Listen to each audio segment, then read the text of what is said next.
So I've said a few times now that van life can be rather boring at times. So why do I bother doing it? It's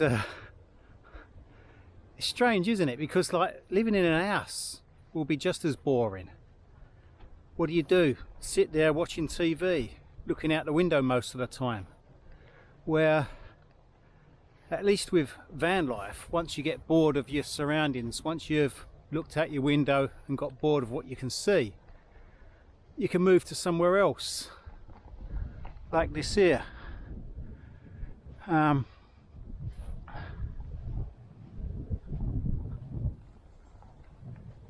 Lovely little park up this, and I'll show you in a minute why I've chosen this one.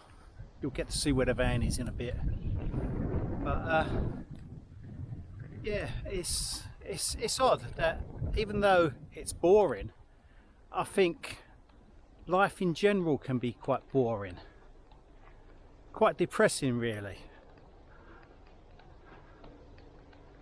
So is van life any better?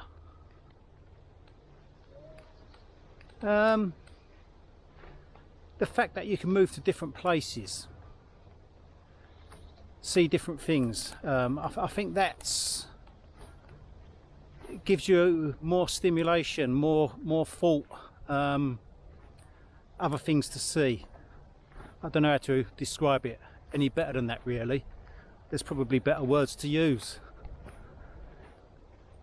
but I don't think it's going to take away your problems if you've got problems. It will just take your problems to a different place.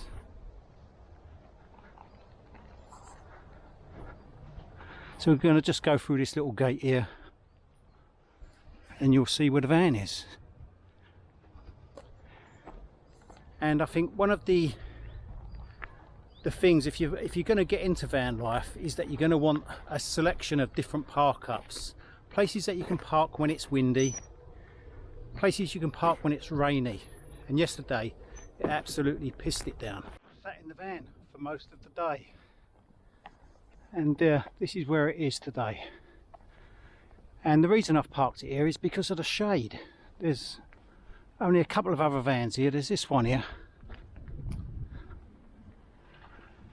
I've nicked that little spot there in the shade.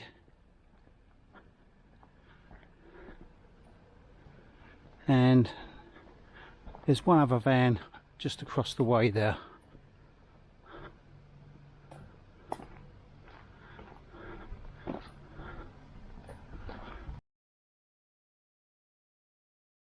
So today is MOT day.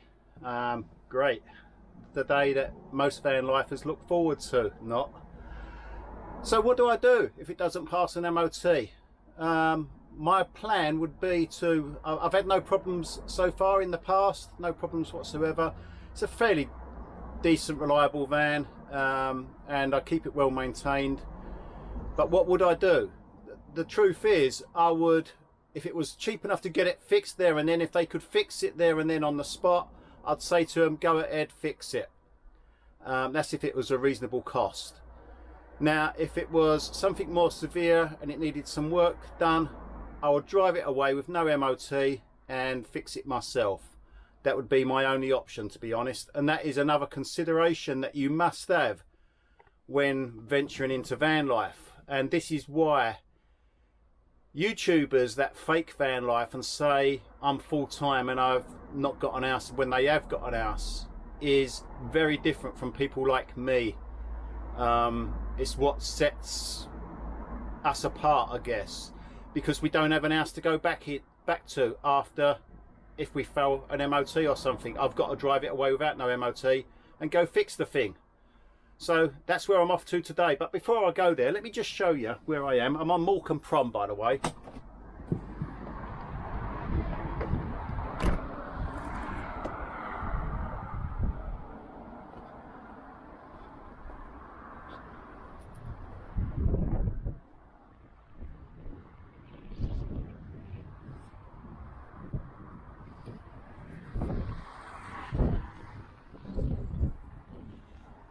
And the reason I wanted to show you that is because it just goes to show. Now it's Tuesday morning,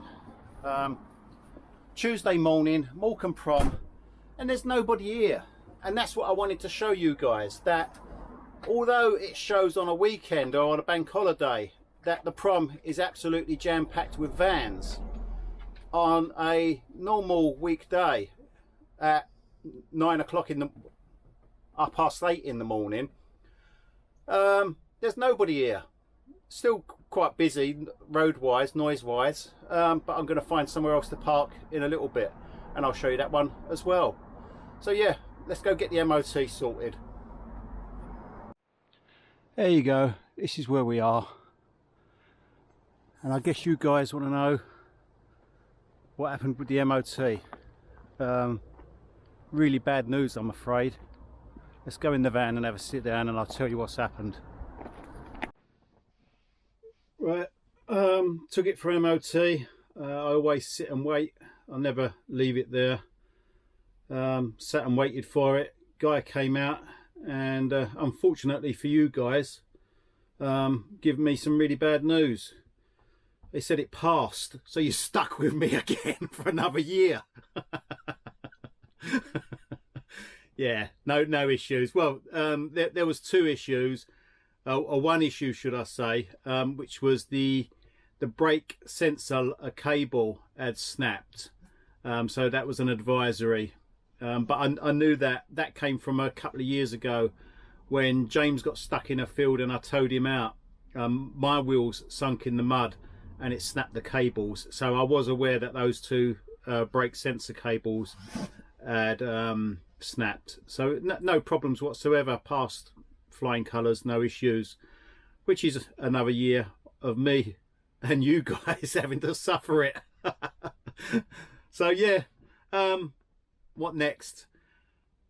Right, so you might know that Sue is doing the coast to coast walk and she's getting near towards Shap at the moment. So I'm parked up here for tonight, possibly tonight. I'm going to see how far she gets and I'm going to go up and meet her. I've got some supplies for her to go and give her. So that's today or this evening's task. At the moment I'm going to sit here for a bit, have a cup of tea and just chill. Let me just show you. A few of you have asked how Dylan's leg is. He's laying down here. It's still a little bit swollen, but it's now about the size of a golf ball. So it is going down. It was the size of a huge orange, more like a what they called those yellow things. Not an orange, is it? What's that called? A grapefruit. It was the size of a grapefruit. It was huge. So now it's the size of a golf ball. So yeah, going down. He's getting better. Didn't take him to the vet. I thought it would just be a issue where he's trying to run and pick up balls and stuff. Even though he's old, he's 12 now. He's 12 years old, so he's quite old, but he still acts like he's probably like me. I still think I'm young. Yeah. In all honesty, I wonder, how old do you think you are and how old are you? Because I think age-wise, I still feel as if how old would I think I am? Late 20s, early 30s. I still feel as if I'm early 30s. I don't feel old at all. I still feel like I'm reasonably fit, although sometimes when I try and do some of the things that I used to be able to do, I can't quite do anymore. I used to be able to do like one-arm pull-ups and all sorts of things, one-arm push-ups and lots of pull-ups, but I can't do half those anymore. So yeah. Oh well, I'm gonna have my cup of tea. I'll get back to you in a bit when I decide what I'm gonna do a bit later on. Okay, so we was parked up in this little lay-by last night. We're somewhere near Shap. This is where I met up with Sue, and she had a night in the van. So as you can see, there's only one other van here, and I think it's broken down. I've not seen anyone. No one's come back to it since yesterday. So yeah, I don't know. This is what I'm doing today. resupply run. I don't know if you can see that bridge right the way over there, but I think that's where she's coming across the M6. So I'm on this little teeny weeny little road here, which I think I've now got to reverse all the way back down because I don't think it's going to be wide enough, and I'm not sure. We've had quite a bit of rain. I'm not sure I'm going to get turned around on here. I might be alright. I'll give it a go and see what it's like, but I might not be able to turn around on here, so I might have to reverse half a mile down there.